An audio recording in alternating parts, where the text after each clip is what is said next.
Hello friends, welcome to my YouTube channel study Hindi. आज friends मैं जो टॉपिक लेके आई हूँ, ये जो स्क्रीन पे शो हो रहा है, ये टॉपिक आपके काफ़ी एग्ज़ाम्स में हेल्प करेगा। जैसे अगर आप DSSB की तैयारी कर रहे हैं तो इसमें से बहुत सारे क्वेश्चंस आपको TGT PGT के एग्ज़ाम में देखने को मिलेंगे। और आप अगर CTET या HTET की तैयारी कर रहे हैं तो इस टॉपिक में से काफ़ी क्वेश्चन उठाए जाते हैं। तो हम आज अपने इस टॉपिक को स्टार्ट करते हैं। एंड फ्रेंड्स, उससे पहले प्लीज़ मेरे चैनल को सब्सक्राइब कीजिए एंड मेरी वीडियो को लाइक ज़रूर कीजिए। तो हम स्टार्ट करते हैं अपना ये टॉपिक। हमारा ये टॉपिक है हिंदी भाषा का उद्भव और विकास। हम इसमें हिंदी भाषा के बारे में जानेंगे कि हिंदी भाषा क्या होती है, उसका विकास कैसे हुआ, कैसे हिंदी भाषा बनी। तो इसके लिए हम सबसे पहले जानेंगे कि भाषा जो शब्द है, उस भाषा शब्द का क्या अर्थ होता है। जैसे कि आप सभी जानते हैं, जो भाषा शब्द है वो संस्कृत की भाष धातु से बना है। जो और इसमें मतलब भाषा में जो भी हम शब्द बोलते हैं, बात करते हैं, वो हमारी सबकी भाषा कहलाती है। लेकिन जो भाषा में जैसे पशु पक्षियों की जो बोली होती है और जो हम आपस में इशारों से बातें करते हैं, वो हमारी भाषा में नहीं आता, उसको हम भाषा में नहीं लेते हैं। भाषा हमारी क्या होती है? भाषा हमारी वो होती है जिसका हमें लिखित रूप उपलब्ध हो, उसे हम भाषा कहते हैं। जो पशु पक्षियों की बोली होती है या हम संकेतों से जो बात करते हैं, उसको हम भाषा में नहीं गिनते। आगे हम देखेंगे कि जो भारत में आर्य और द्रविड़ परिवार आए थे, वही भाषाएं, उनकी जो भाषाएं थी उस समय वो भाषाएं बोली जाती थी। आगे हम जो हमारी हिंदी भाषा है, वो कैसे हमारी हिंदी भाषा अस्तित्व में आई, उसके बारे में जानेंगे। तो हम नेक्स्ट देखते हैं कि आर्य भाषाओं का वर्गीकरण। हमारे भारत में आर्य व द्रविड़ आए तो वो जाहिर सी बात है अपने साथ अपनी भाषाएं लेकर आए। तो उनकी जो भाषाएं थी, उनकी भाषाओं को हमने 3 पार्ट्स में डिवाइड किया है। वो 3 पार्ट्स हैं हमारे प्राचीन, मध्य और आधुनिक आर्य भाषाएं। और इनका टाइम पीरियड भी देखिए फ्रेंड्स, आप स्क्रीन पे देख सकते हैं, शो हो रहा है। जैसे प्राचीन है हमारा 1500 ईस्वी पूर्व से 500 ईस्वी पूर्व, मध्य है हमारा 500 ईस्वी पूर्व से 1000 ईस्वी पूर्व, और आधुनिक आर्य भाषाएं जो हैं वो 1000 ईस्वी से लेके अब तक की भाषाएं, वो हमारी आधुनिक आर्य भाषा कहलाती हैं। अब हम इसमें जानेंगे, सबसे पहले हम लेते हैं प्राचीन। प्राचीन जो हमारी भाषाएं थी, प्राचीन आर्य भाषाएं थी, उनका एक तो समय था 1500 ईस्वी पूर्व से 500 ईस्वी पूर्व। उसमें प्राचीन भाषा में हमारी आती है संस्कृत। संस्कृत आप सभी जानते हैं कि संस्कृत हमारी प्राचीन भाषा है, हमारी वेदों की भाषा है संस्कृत। तो जो प्राचीन भाषा में संस्कृत आती है, आगे हम उस संस्कृत को 2 पार्ट्स में डिवाइड करते हैं। एक होती है हमारी वैदिक संस्कृत और एक होती है फ्रेंड्स हमारी लौकिक संस्कृत। वैदिक जो संस्कृत है, वैदिक संस्कृत में क्या आएगा? वैदिक संस्कृति में जैसे इसके नाम से पता चल रहा है वैद, यानी इसमें हमारे चारों वेद आ जाएंगे, हमारे उपनिषद आ जाएंगे, हमारे ब्राह्मण ग्रंथ, ये सब हमारे वैदिक संस्कृत में आएंगे। और जो हमारी लौकिक संस्कृत है, यानी लौकिक मतलब लोक मतलब लोगों की भाषा, लौकिक संस्कृत यानी लोगों की भाषा। लौकिक संस्कृत में हमारा आएगा हमारी महाभारत, हमारी रामायण, ये सब हमारे लौकिक संस्कृत में आएंगे। जो हमारी प्राचीन भाषा थी उसे हम योगात्मक भाषा कहते हैं। योगात्मक भाषा कैसे कहेंगे उसको? योगात्मक भाषा का मतलब होता है, जैसे आपने संस्कृत में देखा है कि संस्कृत में कैसे लिखा जाता है, रामस्य। रामस्य यानी राम ने। तो हमारी जो प्राचीन भाषा थी जिसमें संस्कृत थी, उसको योगात्मक भाषा कहते हैं, क्योंकि उसमें जैसे हम बोलेंगे राम ने, तो हम उसको संस्कृत में प्राचीन समय में हम उसको लिखेंगे रामस्य। तो इसलिए हमारी प्राचीन भाषा को हम योगात्मक भाषा कहते हैं। और इस भाषा में हम तत्सम शब्दों का प्रयोग अधिक देखते हैं। जो हमारी प्राचीन भाषा है, हमारी प्राचीन भारतीय आर्य भाषा है, उसमें हम तत्सम शब्दों का अधिक प्रयोग करते हैं। उसके बाद हम नेक्स्ट जानेंगे फ्रेंड्स, हमने यहाँ प्राचीन भाषा के बारे में जान लिया है कि प्राचीन भाषा में कैसे संस्कृत आई। संस्कृत से आगे संस्कृत के 2 रूप हुए, वैदिक संस्कृत और लौकिक संस्कृत। जो हमारी वैदिक संस्कृत में संस्कृत थी, उसमें हमारे चारों वेद हैं। लौकिक संस्कृत में हमारी रामायण महाभारत है। अब इसका हम टाइम पीरियड भी हम आपको बता चुके हैं कि प्राचीन जो हमारी भाषा थी आर्य भाषा, उसका टाइम पीरियड था 1500 ईस्वी पूर्व से 500 ईस्वी पूर्व। नेक्स्ट उसके बाद हमारी आती है मध्य भारतीय आर्य भाषा। जो हमारी मध्य भारतीय आर्य भाषा है वो 3 रूपों में विकसित हुई थी। और उसके 3 रूप कौन कौन से हैं? सबसे पहला है हमारा पाली, इसको हम प्रथम प्राकृत भाषा भी कह सकते हैं। इसका हमारा टाइम पीरियड होता है 500 ईस्वी पूर्व से 1 ईस्वी। उसके बाद नेक्स्ट आती है हमारी प्राकृत। प्राकृत जो है उसको हम द्वितीय प्राकृत भाषा भी कह सकते हैं। उसका टाइम पीरियड है 1 ईस्वी से 500 ईस्वी। और लास्ट है हमारी इसमें अपभ्रंश, या इसको हम देश भाषा, या हम इसको तृतीय प्राकृत भाषा भी कह सकते हैं। इसमें हमारा आता है, ये हमारा टाइम पीरियड है 500 ईस्वी से 1000 ईस्वी तक।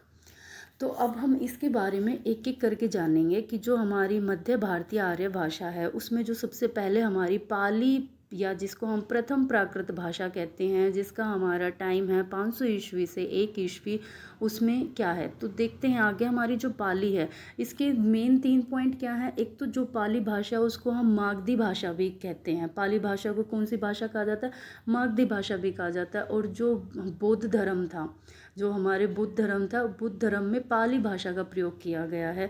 बुद्ध धर्म में जो हमें त्रिपिटक मिलता है, जिसमें त्रिपिटक यानी जिसमें सूत पिटक, विनय पिटक और अभिधम पिटक, त्रिपिटक में ये 3 पिटक होते हैं। इन तीनों की भाषा कौन सी होती है, हमारी पाली भाषा होती है। ये हमारी पाली भाषा में लिखे गए हैं। तो इससे हमें पता चलता है कि बौद्ध साहित्य है, इतना पुराना साहित्य है, तभी से ये हमारी पाली भाषा है। और हमारा बौद्ध धर्म की जितनी भी रचनाएं थी, जो भी था, वो सब पाली भाषा में ही हुआ है। उसके बाद हम नेक्स्ट देखेंगे फ्रेंड्स, हमारी नेक्स्ट आती है प्राकृत भाषा। प्राकृत भाषा जो है वो बोलचाल की भाषा होने के कारण पंडितों में प्रचलित नहीं थी उस समय, क्योंकि प्राकृत भाषा आम बोलचाल की भाषा थी। तो जो पंडित लोग थे उनमें ये भाषा का प्रचलन हमें देखने को नहीं मिलता है। संस्कृत के जो नाटक थे उसमें, जो उस समय जो संस्कृत में नाटक हुआ करते थे, उसमें जो अधम पात्र, यानी अधम का मतलब होता है जो नीचे के पात्र होते थे, वो सब इस बोली का प्रयोग करते थे प्राकृत भाषा का। यानी जो प्राकृत भाषा थी उसको अच्छी, मतलब अच्छी तो क्या, लेकिन जैसे पंडित लोग यूज़ नहीं करते थे उसको। और जो नाटक होते थे उसमें जो नीचे के पात्र हैं उनसे वो यूज़ करते थे इस भाषा को। तो इसका इतना ज़्यादा मतलब जिसे कहते हैं ना कि सम्मान नहीं था। तो जो प्राकृत भाषा थी वो हमारी आम बोलचाल की भाषा थी। अब हम जैसे पाली भाषा जो थी वो हमारी बौद्ध धर्म की भाषा थी, ऐसे ही जो हमारी प्राकृत भाषा है वो फ्रेंड्स जैन साहित्य यानी हमारे जैन धर्म की भाषा थी। हमारे जैन साहित्य में हमें जो भी कुछ रचनाएं देखने को मिलती हैं वो हमें प्राकृत भाषा में ही देखने को मिलती हैं। अब जो हमारी प्राकृत भाषा है उसको हम आगे 5 भाग में डिवाइड किया जाता है प्राकृत भाषा को, जिसमें सबसे पहले आता है सौर सैनी प्राकृत। सौर सैनी प्राकृत जो है ये भाषा मथुरा और उस समय जो सूरसैन प्रदेश कहा जाता था उसमें बोली जाती थी, इसलिए इसका नाम सौर सैनी प्राकृत पड़ा। उसके बाद आता है हमारा पेशाची प्राकृत। पेशाची प्राकृत जो है उसमें ये उत्तर पश्चिम, जो हमारा उत्तर पश्चिम का एरिया है उसके आसपास बोली जाती थी ये भाषा। फिर आता है हमारा महाराष्ट्री प्राकृत, जो महाराष्ट्री है, जैसे कि इसके नाम से ही पता चल रहा है महाराष्ट्र। तो फ्रेंड्स ये जो महाराष्ट्री भाषा है ये मूल महाराष्ट्र जो प्रदेश है उसकी भाषा थी।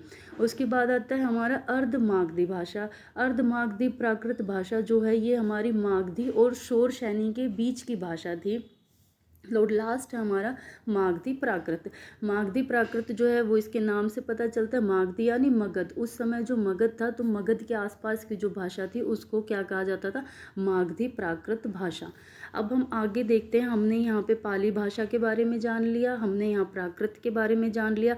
अब हम नेक्स्ट अपना जानेंगे अपभ्रंश के बारे में। अपभ्रंश जो है, सबसे पहले तो हम जान लेते हैं कि अपभ्रंश, हम जो भी चीज़ पढ़ रहे हैं हमें उसका मीनिंग पता होना चाहिए। तो जो अपभ्रंश है, अपभ्रंश का शाब्दिक अर्थ क्या होता है। अपभ्रंश जो शब्द है इसका अर्थ होता है बिगड़ा हुआ या गिरा हुआ। तो आप इसके अर्थ से ही जान सकते हैं कि ये जो भाषा थी इसका क्या स्वरूप था या इसको क्या सम्मान था उस समय, क्योंकि इसका अर्थ ही है बिगड़ा हुआ या गिरा हुआ। और जो हमारी अपभ्रंश भाषा है इसको हम और भी नामों से जानते हैं, जैसे हम इसको अवहट भी कहते हैं, हम इसको देश भाषा भी कहते हैं, हम इसको देशी भाषा भी कहते हैं, हम इसको तृतीय प्राकृत भाषा भी कहते हैं। ये अपभ्रंश के अन्य नाम हैं। ये पेपरों में क्वेश्चंस आ जाते हैं फ्रेंड्स, जैसे कि अपभ्रंश को अन्य किस नाम से जाना जाता है। आपको 4 ऑप्शन दे दिए जाएंगे और आपको उसमें से सेलेक्ट करना है कि अपभ्रंश को अन्य किस नाम से जाना जाता है। तो अपभ्रंश को अवहट, देश भाषा, देशी भाषा, तृतीय प्राकृत, इन सब के नाम से जाना जाता है। अब हम आगे देखेंगे अपभ्रंश। अपभ्रंश जो हमारी भाषा है उसको आगे यहाँ पे 6 पार्ट्स में डिवाइड किया गया है। और उसके जो 6 पार्ट्स हैं उसमें क्या क्या आता है। शोरशैनी अपभ्रंश, सबसे पहले क्या आता है, शोरशैनी अपभ्रंश। ये जो शोरशैनी अपभ्रंश है ये बोली हमारी पश्चिमी हिंदी, राजस्थानी, गुजराती, ये इन सारे देशों में, इन सारे जगहों पे बोली जाती थी। राजस्थान में, गुजरात में, इन सब में शोरशैनी अपभ्रंश भाषा का प्रयोग किया जाता था।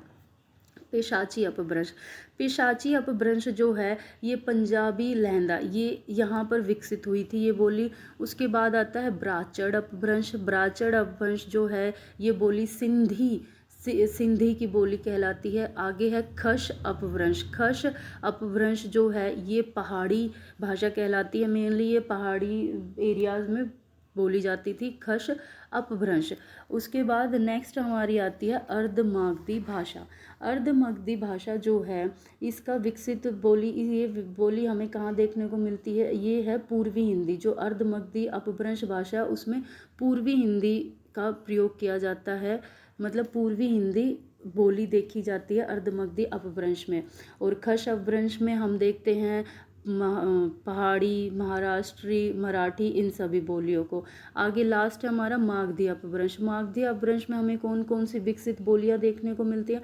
मागधी अपभ्रंश में हमें देखने को मिलती है बिहारी, उड़िया, बंगला, असमिया, ये सभी जो हैं ये हमारी मागधी अपभ्रंश जो भाषा है उसमें बोली जाने वाली बोलियां हैं। कौन कौन सी, बिहारी, उड़िया, बंगला और असमिया। मैं आपको एक बार फिर से दोबारा से ये करा देती हूँ शोरशैनी अपभ्रंश से। तो सबसे पहले देखिए फ्रेंड्स, हमारी शोरशैनी अपभ्रंश जो है, शोरशैनी अपभ्रंश जो है इसके अंदर जो बोलियां विकसित हुई या ये जिस जगहों पे यूज़ की जाती थी, जो इसके अंदर बोलियां आई वो हैं पश्चिमी हिंदी, हमारी राजस्थानी भाषा और हमारी गुजराती। ये हमारी बोलियां जो हैं ये शोरशैनी अपभ्रंश के अंडर आती हैं। नेक्स्ट है पेशाची अपभ्रंश। पेशाची अपभ्रंश के अंतर्गत आता है हमारे पंजाबी। उसके बाद है ब्राचड़ अपभ्रंश। ब्राचड़ अपभ्रंश के अंदर आती है हमारी सिंधी भाषा। उसके बाद है खश अपभ्रंश। खश अपभ्रंश में आता है पहाड़ी, महाराष्ट्री और मराठी, ये बोलियां खश अपभ्रंश में आती हैं। उसके बाद आता है हमारा अर्धमागधी अपभ्रंश। अर्धमागधी अपभ्रंश में की विकसित बोलियां पूर्वी हिंदी। उसके बाद लास्ट है हमारा मागधी अपभ्रंश। मागधी अपभ्रंश की हमारी बोलियां हैं बिहारी, उड़िया, बंगला और असमिया। ये है हमारा अपभ्रंश का। उसके बाद फ्रेंड्स हमने यहाँ पे प्राचीन समय देख लिया, हमने मध्य भारतीय आर्य भाषाएं देख ली। अब हमारी आती है आधुनिक भारतीय आर्य भाषाओं की। आधुनिक भारतीय आर्य भाषा जिनका समय था 1000 ईस्वी से जो अब तक चलता आ रहा है वो हमारी आधुनिक भारतीय आर्य भाषा के अंतर्गत आता है। तो जो हमारी आधुनिक आर्य भाषा है उसके अंतर्गत आती है हमारी खड़ी बोली हिंदी। इसके अंतर्गत हमारी खड़ी बोली हिंदी आती है। फ्रेंड्स अब यहाँ इस वीडियो को मैं यहीं पे समाप्त करती हूँ। कल हम इस वीडियो में आगे हिंदी के बारे में जानेंगे, हिंदी भाषा के विकास के बारे में जानेंगे और डिटेल में पढ़ाई करेंगे। उसके बाद हम भाषाएं, उपभाषाएं, बोलियां, इन सभी के बारे में जानेंगे।